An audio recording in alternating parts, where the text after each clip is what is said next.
Alors bonsoir à tous, j'espère que vous allez bien. Alors je voulais parler de quelque chose qui me dérange énormément sur le TikTok barcelonais, en tout cas pour ceux qui supportent le Barça.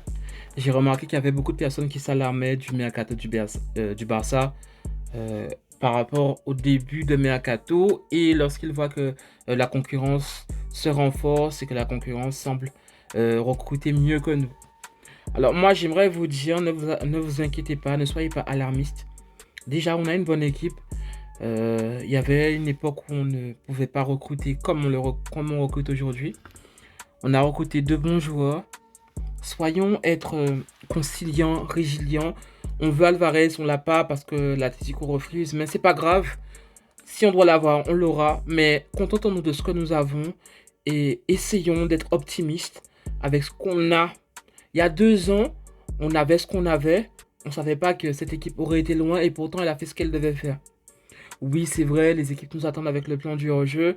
Il faut qu'on se renforce avec de meilleurs défenseurs, renforcer les latéraux, avoir un milieu beaucoup plus complet, bien qu'on a déjà un milieu très fourni. Mais en tout cas, euh, apprenons à avoir confiance en notre équipe, en la direction. Deco fait ce qu'il peut, hein. S'il pouvait avoir Alvarez, je pense qu'on l'aurait déjà eu. C'est que vous voyez bien comme tout le monde que l'Atlético n'est pas vendeur, surtout parce quand ça concerne le Barça, et qu'on a du mal à recruter les joueurs qu'on veut. Mais en tout cas, on a déjà fait 2 recrues. On a Gordon, quelqu'un en laquelle je ne croyais pas parce que je ne le connaissais pas, mais sur ce que j'ai vu de sa Coupe du Monde, c'est un très bon joueur. C'est un joueur sur lequel on peut compter. C'est un joueur qu'on sait qui va donner sa vie sur le terrain. Et on a Adeyemi, un joueur très talentueux.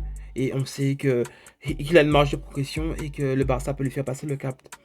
Alors, on n'aura peut-être pas tous les joueurs qu'on désire durant ce mercato, mais soyons déjà très reconnaissants de pouvoir avoir ces joueurs-là et de pouvoir avoir l'effectif qu'on a aujourd'hui.